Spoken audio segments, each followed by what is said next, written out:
नमस्कार। स्वागत है आप सबका। तो चलिए हमेशा की तरह आज के दिन की भी शुरुआत करते हैं द स्पीकिंग ट्री के आर्टिकल के साथ। आज हम बात करने जा रहे हैं डाइवर्सिटी और इंक्लूजन के बारे में।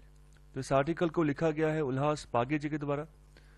तो यहाँ इस आर्टिकल में बेसिकली बात की गई है कि फैमिली का इकोसिस्टम कैसे खराब होता जा रहा है दिन ब दिन।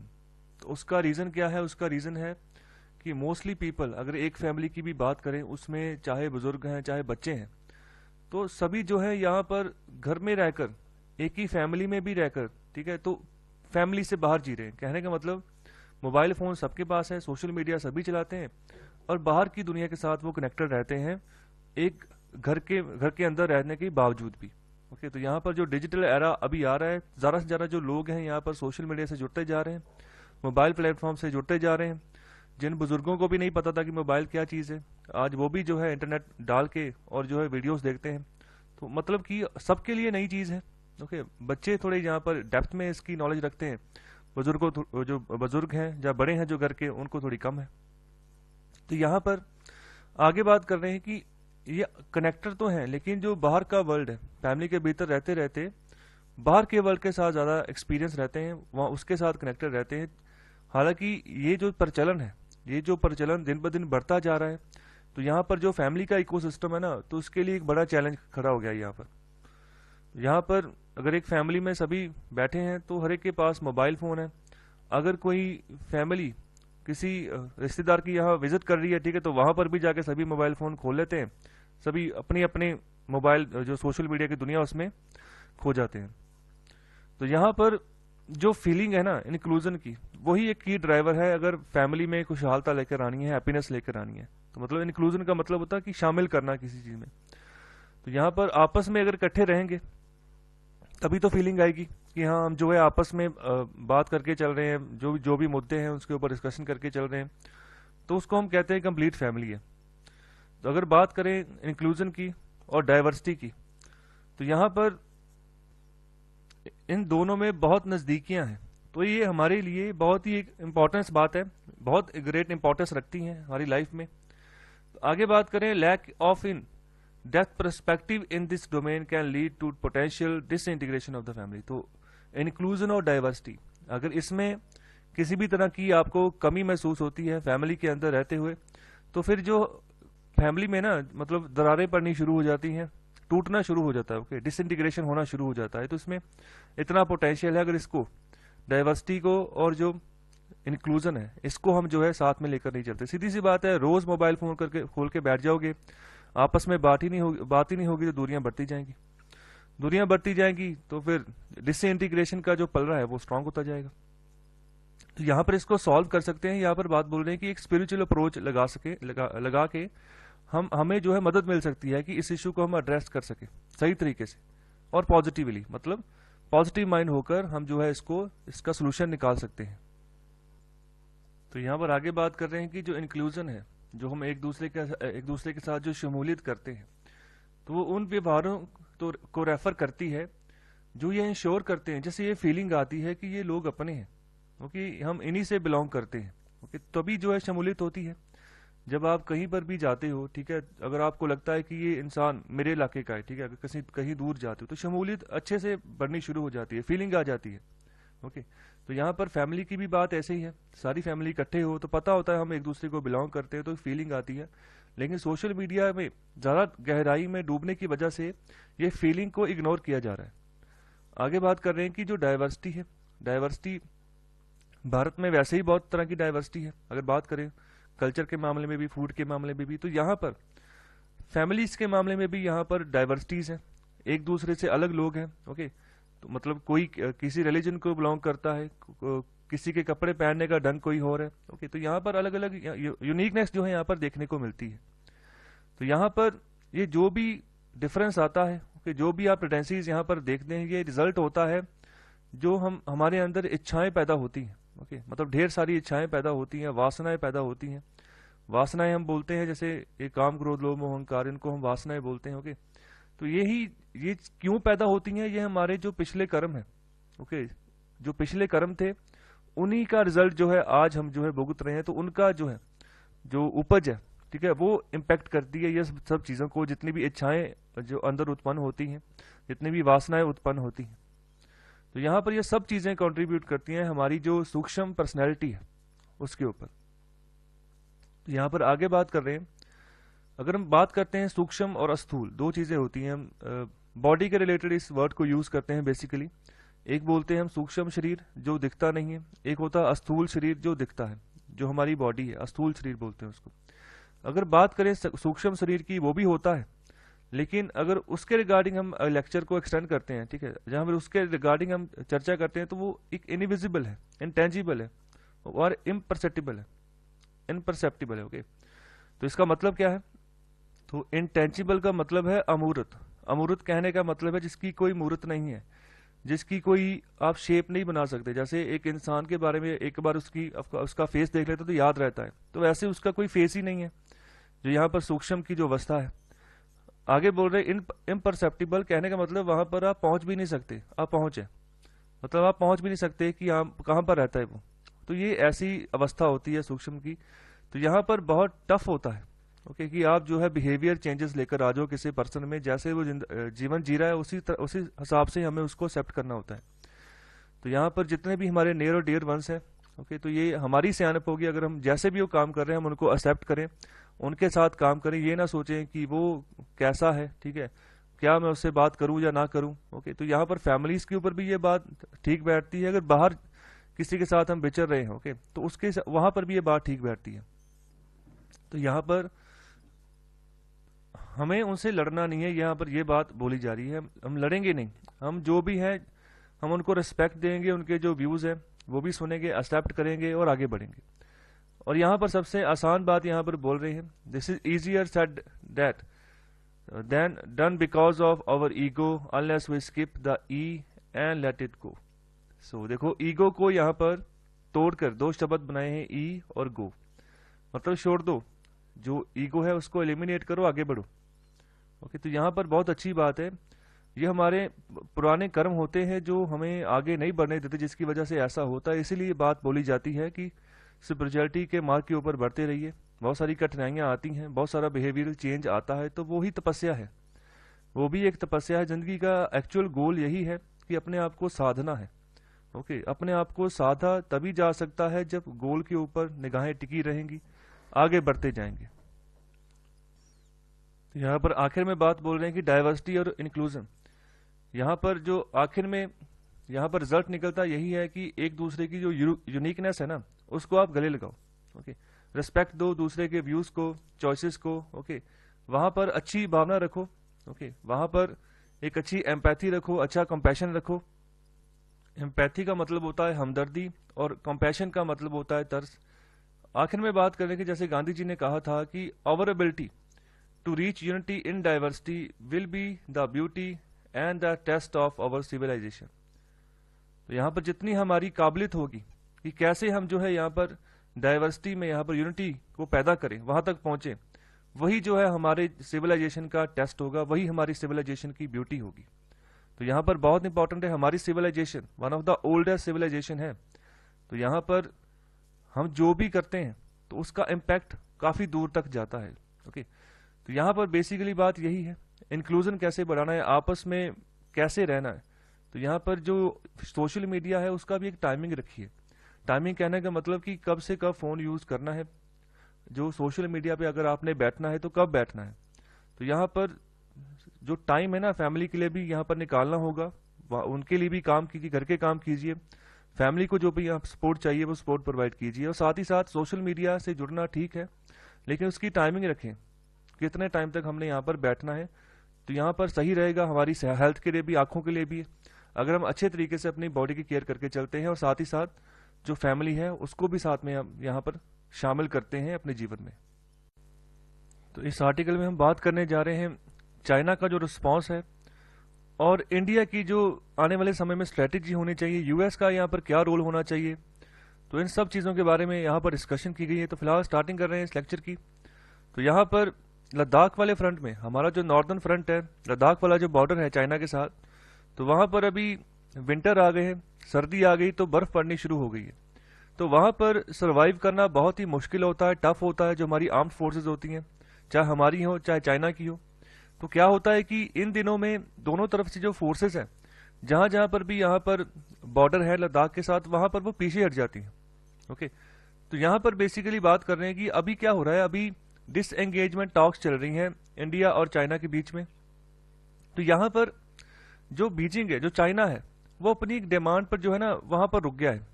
तो वहां पर वो बात ये कर रहा है कि इंडिया जो है, जो चूजल एक विलेज है यहाँ पर लद्दाख में, जो यहाँ पर पेगोंग लेक है उसके पास में, तो वहां पर एक पहाड़ी का एक पूरा रेंज है। तो वो भारत को चाइना ये बोल रहा है कि उसकी जो यहाँ पर हाइट्स हैं, उसकी जो पहाड़ी रेंज है, उससे भारत जो है पीछे हट जाए, उसको खाली कर दे। ओके, तो यहाँ पर दूसरी बात वो कह रहा है कि जो आप भूटान के बॉर्डर में आप पेट्रोलिंग करते हो, तो आप उसको भी बंद कर दो। तो यह दो चीजें यहाँ पर बात कह रहा है चाइना इंडिया से, अगर यहाँ पर डिसएंगेजमेंट करना है, फौजों को जो है पीछे पीछे करना है।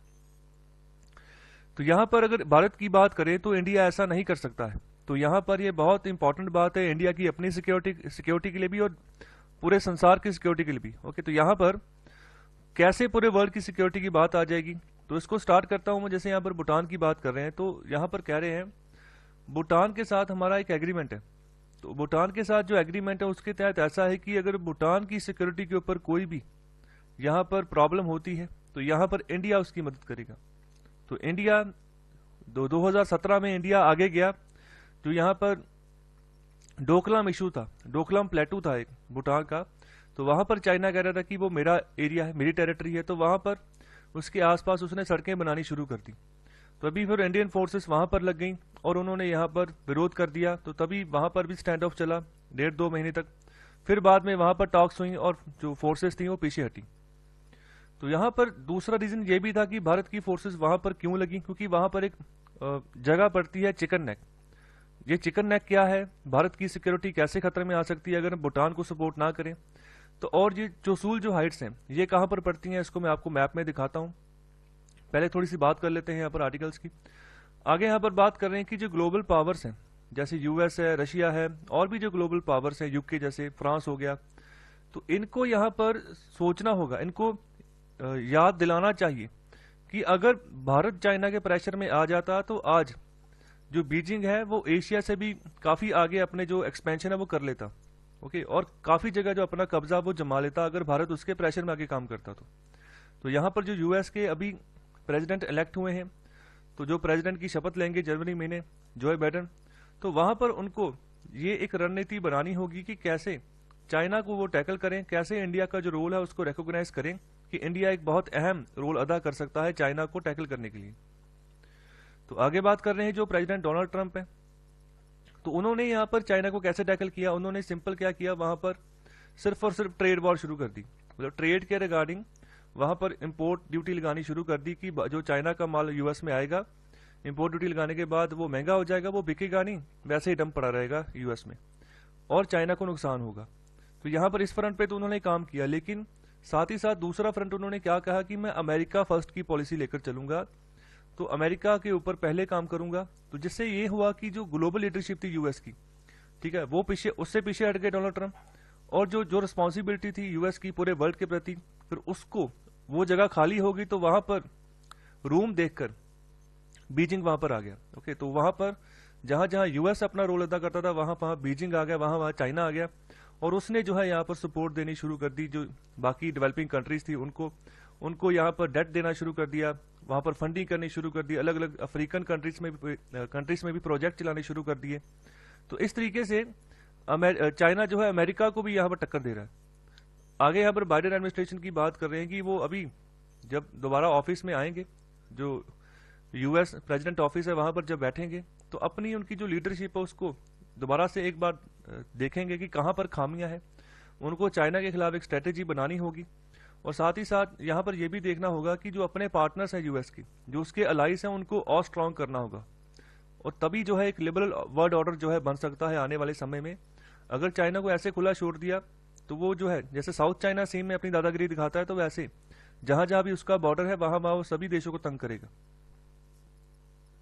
तो आगे यहाँ पर बात करने की जो इंडिया का रोल रहेगा इस पार्टनरशिप में बहुत ही क्रिटिकल है, बहुत ही सही तरीके से और फूक फूक के हमें कदम रखने होंगे, ध्यान से चलना होगा।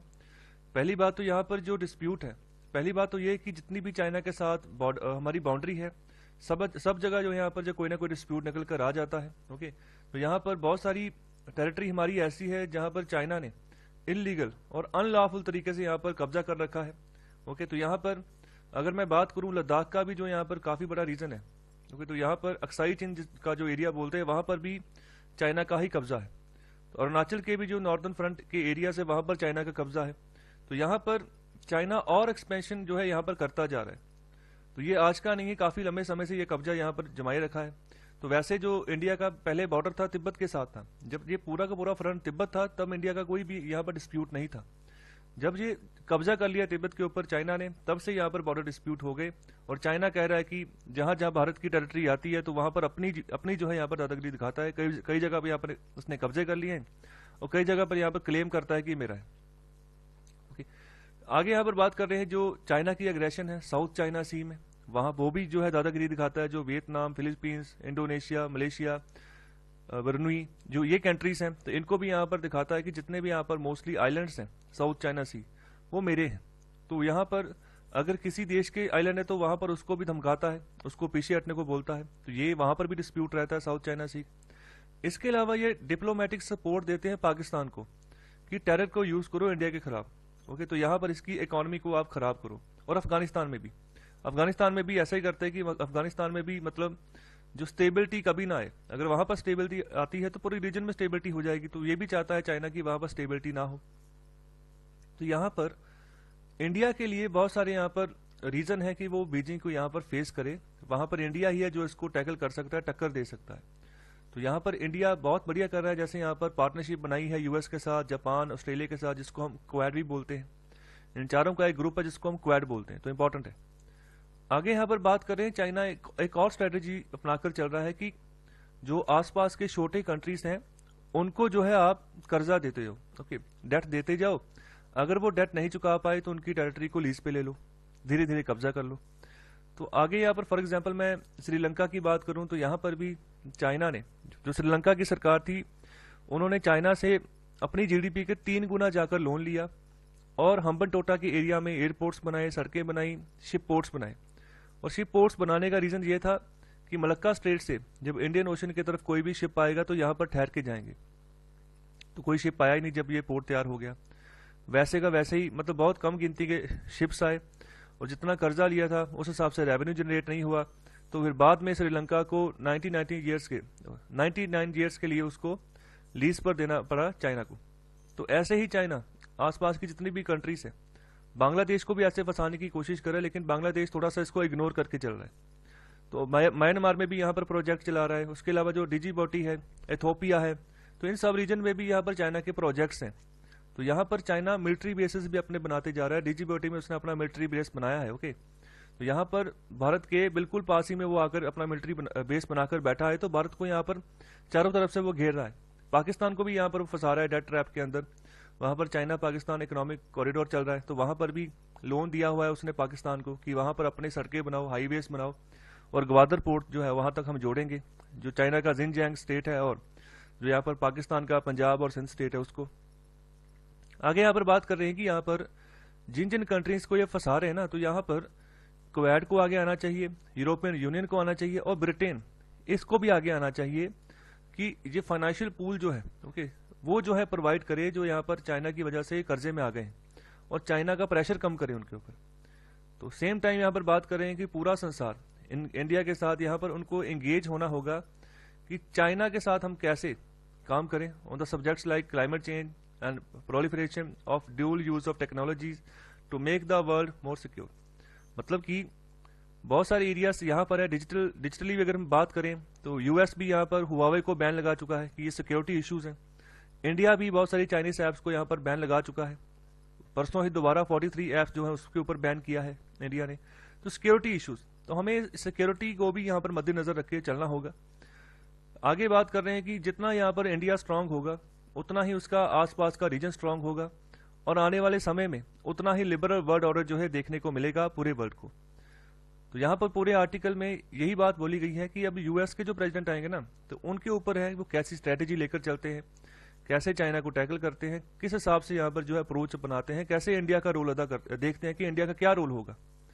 तो अभी हम बात करेंगे चेसूल के बारे में और डोकलाम के बारे में, कहाँ पर इसकी लोकेशन है। तो ये देखिए, ये पूरा का पूरा जम्मू कश्मीर है।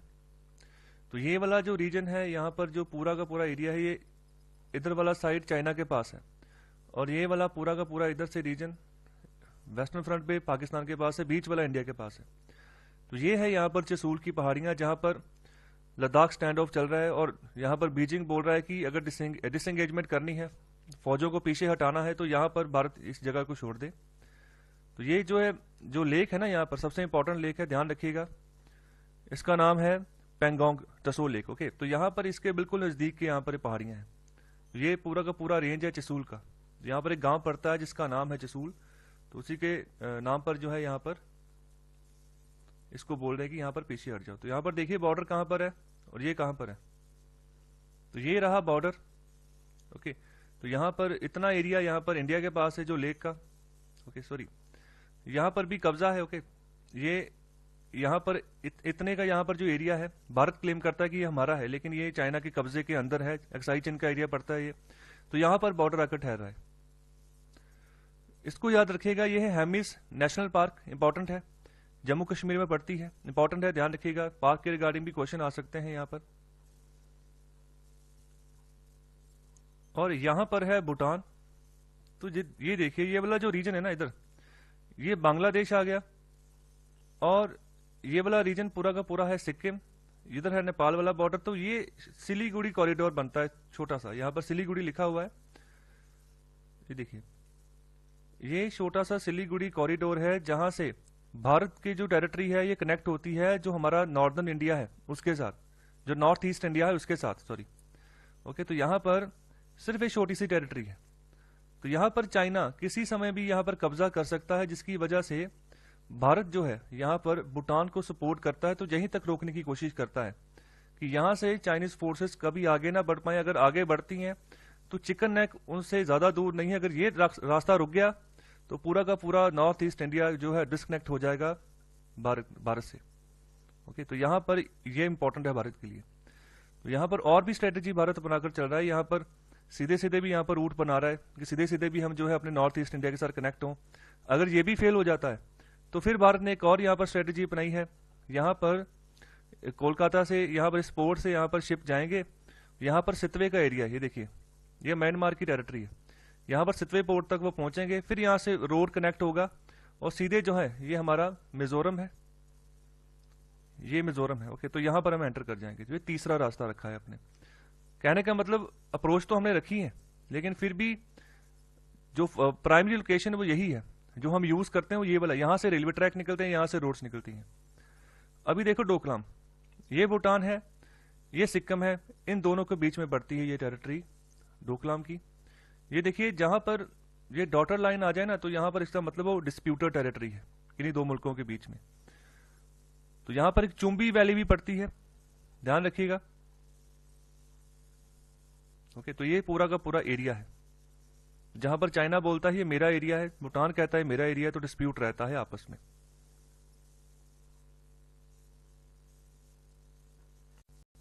तो बहुत बहुत शुक्रिया आपका लेक्चर सुनने के लिए। अगर आपको लेक्चर अच्छा लगा है तो कृपया लाइक ज़रूर करें, शेयर करें और सब्सक्राइब करें चैनल को। धन्यवाद।